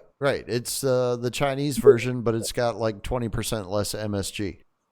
Yeah, you get the ability to, you know, come up with some innovation that they haven't figured out yet that doesn't threaten the power structure, but allows them to use it as a fucking tool against the rest of us. Right. Recycle is the king of chemtrail conspiracy theories. He's got them all. I've been talking about chemtrail for a really long fucking time. That's stratospheric, upper atmosphere injections, whatever. Yeah, you got to say stratospheric aerosol injections, or these Zoomers are going to think you're a nut, and then they'll be like, "Oh yeah, I know about that. That's normal." Because there's a lot of like wag the dog shit going on. Like they try to push out all the crazy sounding shit to distract you. All those chemicals are fucking poisonous to you, but it's for climate change. Ooh, I like this one. I like this one. Look at this. Yeah, well, you're the carbon they're trying to reduce. So, I mean, at the same time, it makes me think that there's an antidote. There's a way to rid yourself of all that shit, and they're all taking it. Because probably, yeah. I mean, it's not like you can selectively chemtrail or aerosol. Yeah, when you have the shedding vaccines, the elites have to have some kind of way to clear their bodies of spike proteins and shit. and keep their genetics intact. Bill Gates was straight up autistic back when he was being tried for antitrust. He was sitting in his seat like this. Oh yeah, man, he was flipping out. What do you mean by I'm afraid of competition? Oh, that's that meth. I was on a heavy dose of Ritalin, so I know about that rocking in the chair. That's that meth. Evil thoughts. Evil. No human feels that way, but when you're on the meth, you're not human really. You're like a Nazi lawyer, like Hitler lawyer. He has no human empathy, because if you or any of us on this fucking podcast or people listening had all those fucking billions of dollars, you wouldn't be trying to give people fucking fake vaccine injections.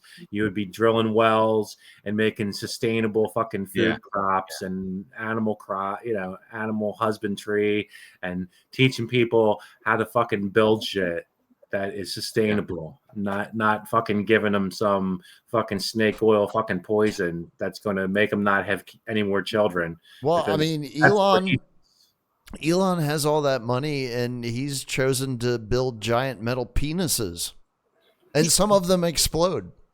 Yeah, he's such an innovator, but he hasn't figured out the boner the other day. I will say that is food based though. Everything else in this world has fucking multiplied in technology by 1,000 just about, but we're still using rocket technology from the late 40s, 50s. That's the best that we can do, and we're never going to do any fucking better. And the reason is because it's hidden. What we have is hidden. It was untouched for decades. Nobody tried to innovate. Like, there was no funding. NASA was sitting on their hands, like, doing nothing. Anti-grav. Well, I'm sure. I know we have it. They're not going to tell anybody that we have it. It's like, we've got fucking UFOs and shit. I mean, it's like the Aurora project. Like it's just like the environment and the energy and shit. They're making us use this type of shit. Yeah, no, they don't want to tell anybody that they have this shit because they want their enemies to be afraid of it, or us to be afraid of it. You know, I mean, it makes no sense for them to reveal it until they have to.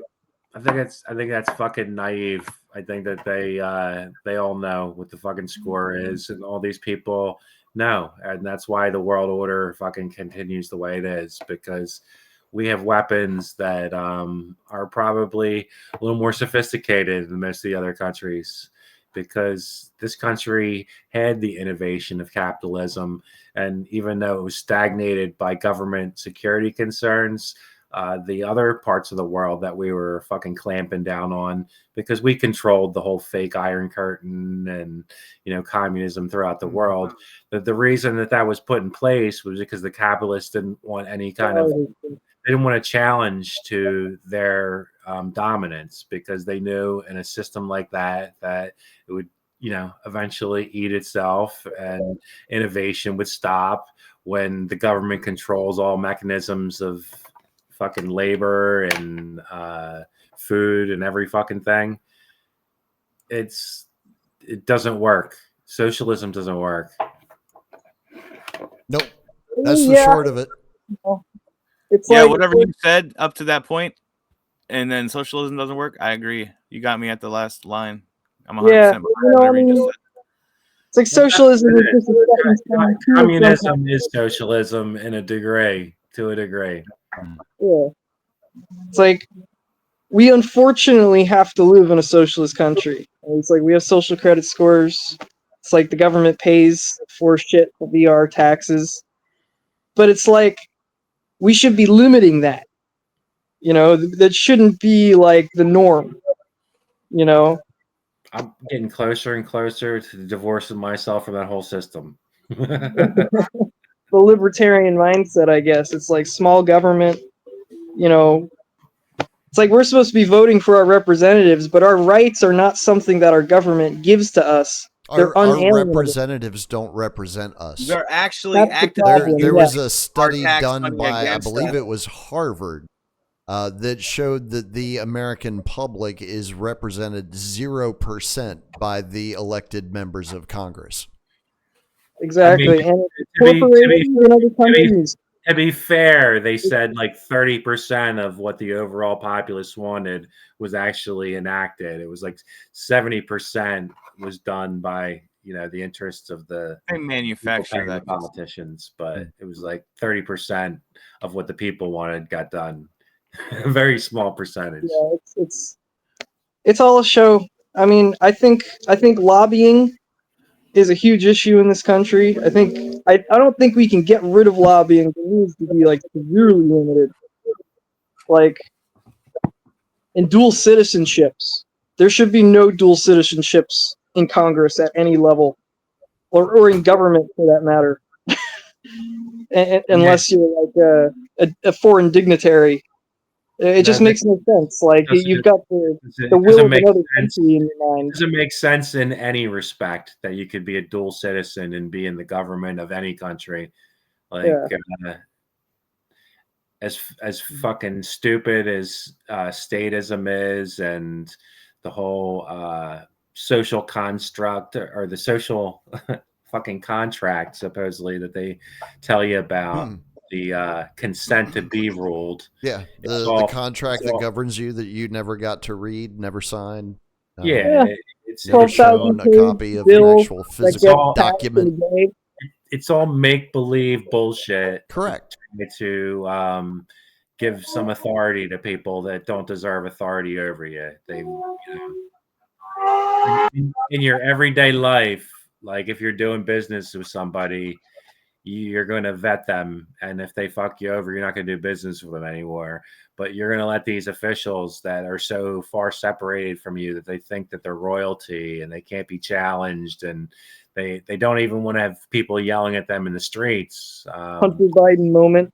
Undignified for people to yell at you in the streets, and you're horrible people to do it.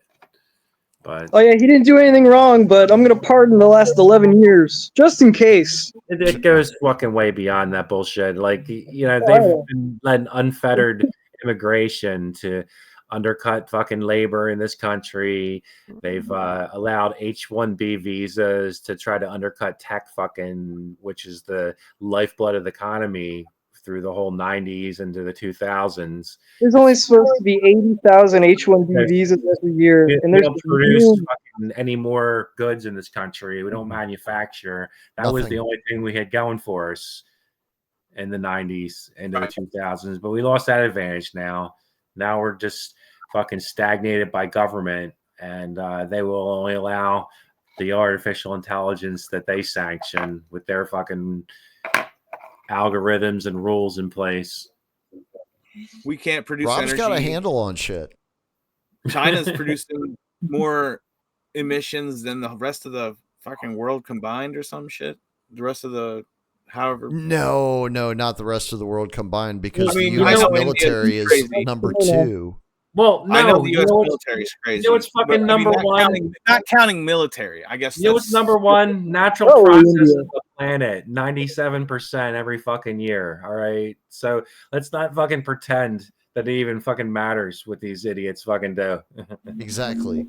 I want the California fire put out more. Hold on. I want to take an opportunity right now while we're in a completely chaotic spot to say that I'm going to go out on a limb and predict that Joe Biden is going to have an event tomorrow, and we will have Kamala become president for a day before the regime change. Yeah, I think so. That'd be so bullshit. Here's my thought on it, right? Because I was thinking about this earlier, and I was like, should I do it? Should I not do it? If I do it and it doesn't happen, it's not that big a deal. But if I don't do it and it does happen, that's a much bigger deal. I think this is the perfect time to do it, quite honestly. Well, first woman president. Satya's been claiming this for a while. What's that? Satya Graha at the Media Monarchy. He's really? been claiming that same thing. And he's only got. Now's the time. If they're going to do something like that, now is the time. You got to pull the trigger. It's zero. I'll tack a post-it note on that. It's now or never. That's right. A post-it note it's time on the end to of shit that. or get off the pot. Trump has a rally. I think a lot of people would be really pissed off at that. I don't know. a pointless rally the 19th that I think there's going to be. I mean, I was hoping that this year that they show up with weapons for the insurrection. I think it's the 19th, or is it the 18th? So we can actually call it an insurrection. I think it's the 19th. I mean, when the FBI is the only one planting fucking bombs, then you got a really shitty fucking planned insurrection. What's Maybe that? they'll do a trade. Again? So yeah, I think I'm gonna go with that prediction. When you know the thing that they don't talk about is like the insulting part that some fucking random dude with a fucking horns on his fucking head can go take over your fucking Capitol building. Like, let's pretend that wasn't Americans and pretend it was Chinese or Iranians or whatever boogeyman they want to fucking present to you. Is it that easy to show up with no guns, no weapons, and take over somebody's fucking Capitol building? You lying motherfucking pieces of shit. Dude, that guy is an IMDb page. He's an actor. Dude, yeah, he was just on Michael Malice show a couple of weeks ago. It's 100 times apparently worse than painted 9/11. Michael's face. I saw that. I was like, you got to be fucking kidding me. I didn't even bother to watch it. I just kept moving. Tom McDonald. Oh, yeah. I saw that earlier. That's not surprised. Little surprising for Roseanne, not that surprising for Tom. I guess she's but in the video. I've been under the impression that Roseanne was a double agent this entire time anyway. So, like, she's just another her one of Zionism who tells you a little truth and spews fucking nonsense. Yeah, she gets you on her side and then straight up limited hangout. Crazy Zionist stuff. But I don't even think it's a fucking ploy with her. She's got enough money where it doesn't fucking matter. She's just talking shit, and she's probably one of those people who's like Q fucking aligned and just believes that kind of dumb shit and has a platform more than most people. Yeah, she does actually. I wouldn't chalk it up to her being some controlled opposition as much as she's just dumb enough to fall for propaganda and she has a platform. Maybe. I think that's more likely than anything. She's been very insightful and intelligent. I have a rule of thumb when it comes to people in the entertainment industry. I just don't really put much faith in them for anything because they're fucking actors. Yeah. IMDb page, like, first of all, why do we give a fuck what actors think about shit? That's a damn good question. That really I don't is. pay attention to pop culture, but apparently that's a thing. Like people. Did y'all know that I was also an actor? No. Yeah. No. Where are you in? An actor. Mainly stage. I never did a movie. I never did a sitcom. Any of that stuff. But growing up, I acted. Yeah. I can see you doing a damn good Baron Munchausen. Oh, dude, I'm Peter O'Toole. Obviously, I'm a hell of a performer. The problem here is I'm writing all my own material, so it's not great. But when I'm doing material that like actual writers have written, yeah. Let's try something here. All right. But yeah, that's why I don't trust actors. I've been around these people. I know who they are. I know the types that gravitate towards that type of activity. Most of them are bullshitters. I hope you trust me enough to write you something so you can perform some Friday night or maybe one of your other nights that you perform. Yeah, make a skit. I will take on joke writers. Absolutely. I need to get funnier. Benny Wills was on Facebook this morning, and he was like, "Hey, check it out. Here's a clip of my dad getting killed by Chucky with 186 million views." I checked it out, man, and it is his dad for sure, 100%. I was like, "Oh my god, I see it." It's like in the nose and around the eyes. Like that's Benny. Like I didn't know, dude. This guy's fucking the child of a Hollywood star. Benny was, yeah. Yeah, I didn't know that. It was pretty interesting. He's got great public speaking skills. There we go. Yeah, for sure. And my mom can stand up. He's offered his skills in a class to try to teach other people, but he's real good with that. Yeah, That's I enjoyed his meme handle show. is walking in front of crowds. And my mom actually gives stand-up lessons. She's a stand-up. Really? She's done Broadway and all that. Yeah. Oh, nice. She kind of stopped when she should got do breast Kill cancer. Tony, bro. Your mom should go do Kill Tony. She Bucket should. list. She's done stuff like that before in Cincinnati. It just wasn't Kill Tony. Blow up huge on Kill Tony, bro. How do you get on Kill Tony? You go wait and hope that you get Yeah. called out of the bucket. She doesn't But he need to likes do to that. call though. women. He likes to Like, call at least one woman out of the bucket an episode, so she's kind of guaranteed.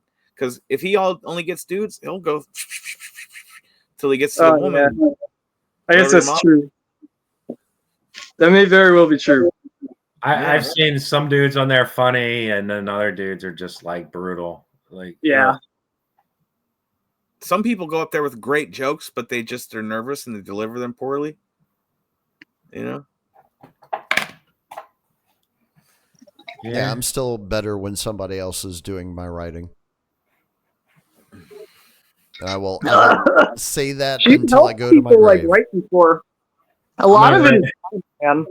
It's literally live action play for you and Yona. So, Honestly, I mean, we have our moments, right? Like most of the time, it's a fucking train wreck. But every now and then we get into a groove, and it's kind of magical. have you ever done improv? Yes, and I've never really enjoyed Yes, it. and he says. Because a lot of, well, yeah, that's how you do improv. Yes, and Yeah. I a do it all lot the of the time. people that I did In improv crowds. with were not very good at it, so it was not enjoyable to do. That's fair. It's very Yeah. fair. It's like playing Dungeons and Dragons. It's like fueled by imagination and creativity. Yeah, and you never stop the flow. You just keep it moving. You roll with it. You know, but I feel like if you can get good at improv, it just makes you better at writing actual like set lists, like stand up. Because you gotta pop shit off and just write down whatever's funny, and then you can fuck with it start later. from the punchline and work backwards. Two Wongs don't make a white. Okay, they're in a delivery room. The doctor's giving the wrong baby. I figured it out. They're getting on the phone. Something blah. Okay, we got it. All right. You got fucking booed off a stage. The gong went Depends off. what kind of humor you want to do. You better have a good follow up to that one. I bow.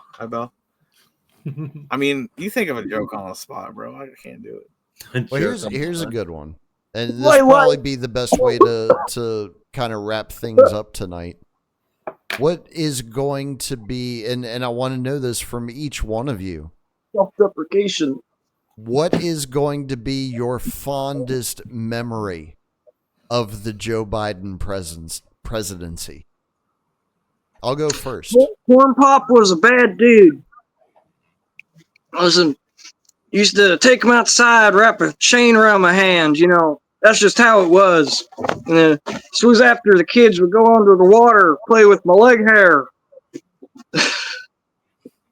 But anyway, we made up and we went our separate ways.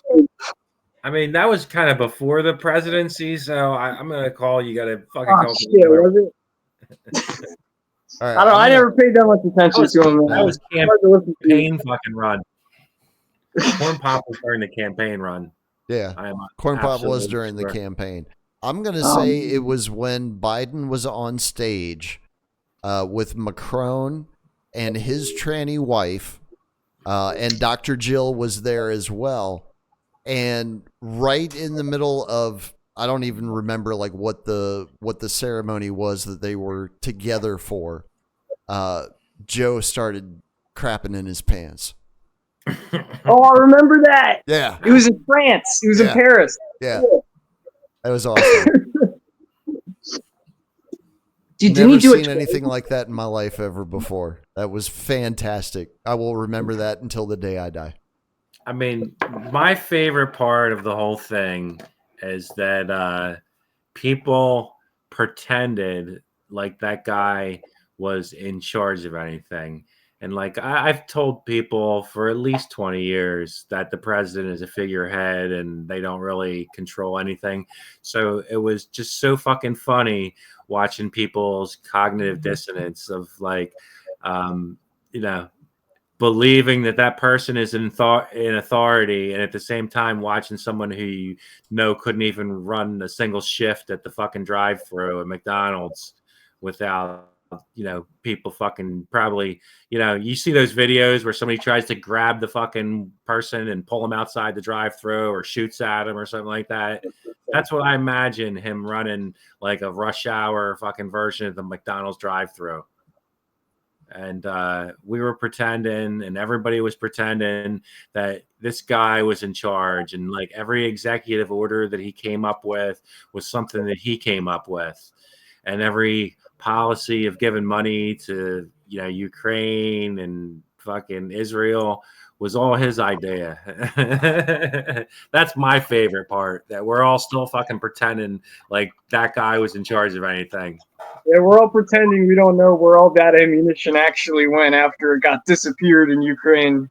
And all the people who were like caught up in that stupid left-right paradigm were like, well, the other guy was a felon. He's a felon because he did something that every business guy does, pays off hookers. Thanks for that revelation. Fucking morons. What about you, RBL?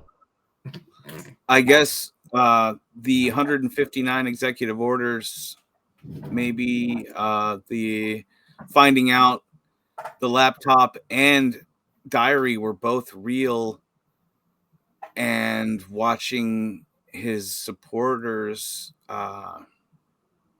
pretend they weren't. Russian disinformation in a coup. You they just participated in a former coup. Intelligence professionals agreed, using a technocrat platform to. I think my favorite was Kanye. Is that like 4 out of 5 doctors want to smoke camels? It's definitely so. Kanye. He is a gay fish. Yeah, you know those guys that all they do is lie for a living? Yeah, they all agree on this one thing.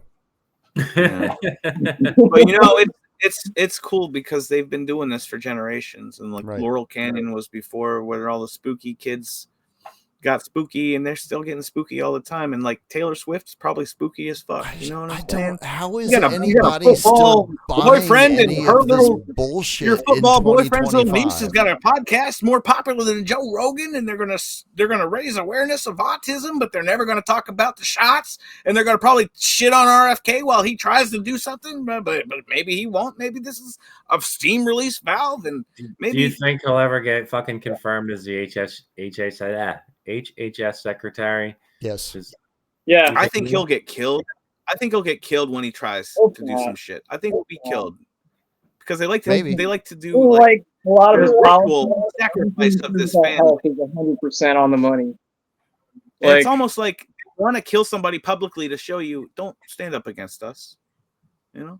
I actually think he'll try. I mean, there's at least hope for that because I think he's dumb enough to try. These whistleblowers ain't cutting it. He's old enough to feel like he don't give a shit because it's like, you know, they kind of fucked over his whole family. I mean, he did a lot of drugs when he was young. He probably came up with some. Have you seen his family though? Have you taken a good look at them? They're not. They're not best and brightest. Quite obviously. Yeah. They're still living off of all that bootlegging money. So. I mean, JFK and his brother were murdered along with Marilyn. 100%. They just got murdered because and John. His brother tried to run and then he got killed. Yeah, John had the aviation accident. Yeah, it's like I were RFK. I'm like, I'm getting up there in age. I want to take these fuckers down. That's what I would do. Haven't you heard he wasn't an experienced enough pilot to fly in the fog? Oh, sure, yeah. Yeah, like Teddy wasn't an experienced enough driver to be crossing that bridge with Mary Jo Kopechne in the car with him. But Michael Hastings was a shitty driver. It had nothing to do with him digging into the fucking Yeah. CIA. Can you imagine, how much power your family has where you can do something like that and still be a fucking senator? Yeah, for life. Yeah. Till Yeah. brain Well, see, cancer that's takes Teddy away. was the smart brother. They just had to deflect the blame until everyone involved was dead. And even the official story, they say the Secret Service accidentally shot JFK. I don't buy that. No, Like, No. there's the There people were who no accidental shots that occurred on that day. and they accidentally shot his brother too, I guess. Like, come on. Supposedly there's going to be some new JFK disclosure from somewhere in the government. I can't remember if it was CIA or another department. I would not trust a single fucking word of it at all. Yeah. You should read Corey Hughes' book, A Warning from History. That's a pretty good summation of the whole JFK thing. Have you been through the book? Yeah, I read it. He gave it to me when we were at the Third Eye. Damn, nice. Yeah, because I actually got into a conversation with him about it, and I was talking about some things, and he expanded on that, and he was like, here's my book, read it. And I did, and it was pretty informative. One of the things I had never heard anybody say before was that Jack Valente was one of the shooters on the grassy knoll, and like his official story changed like fucking 10 times of like where he was and what he was doing. And like as soon as it happened, he got summoned to fucking LBJ's coronation as the new figurehead. So it's strange. And then he bounced from there to, the president of the Motion Picture Association of America. Yeah, the one man that has the power to end any project in Hollywood. Yeah. But what a coincidence. What a coincidence. Yeah, it's strange how I just realized you sound. Corey's book was pretty fucking convincing. Like he had a lot of talk about the sewers, the storm drains on the road. You sound like Albert Brooks. No, it wasn't the storm drains. He was saying that on the limousines that were the Secret Service, the people that were originally on there, that there was only 8 people when they were in the parade, and when they left the scene, there was 10 people on there, and there was somebody holding a rifle. This was stuff from like the Zapruder film, and the guy that was holding the rifle looked like Jack Valente.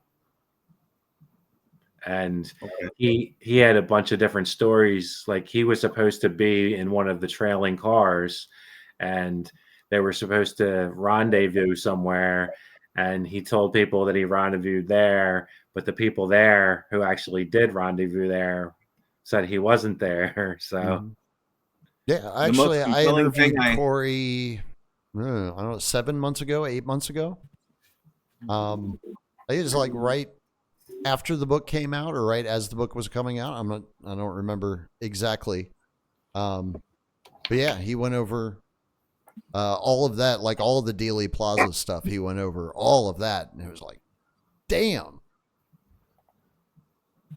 The most compelling thing was that the storm drains had been moved, cemented in, and moved over a few feet after the act. And that there was a team down there in the storm drain that's car stopped right in front of. But I don't know. I saw something like that before myself, but he didn't mention anything like that. But as far as like the people who were involved, he nailed it as far as what everybody else has said. But his version of like Oswald and there being multiple Oswalds showing up in different places, and for years before it actually happened, like they were trying to establish this identity with people that looked similar to him. And he has a contention that the real Oswald never worked at the book depository building. It was one of the people that was posing as him, and that he was never there that day. Yeah, can see that. I can see that too. It fits with his wife saying she had no knowledge of any of this weird shit going on. I mean, there's a lot of pictures of people who shouldn't have been there that were there, that are like official pictures that people took. So it's. You could see George Bush almost. I don't think he No, was. George senior, Bush was right? not in Dallas on that day. He was given a speech. George Bush doesn't remember where he was, but he's for sure he was not in Dallas on that day. He supposedly He doesn't know where he was. That's correct. That's right. He was supposedly giving a speech somewhere that day. Yeah, he was somewhere, but it wasn't in Dallas. But he can't remember where it was. There's a photo of a guy that looks a lot like him. Yeah, that's where we're gonna have to leave it, ladies and gentlemen. That was the testimony of George Herbert Walker Bush. We might pick it up there next Friday night. You never know. Don't forget to tune in tomorrow night for the Anarchy on the New Prisoners. We will be back Tuesday, 8 p.m. Eastern, to do it to your ear holes one more time. Good night, everybody.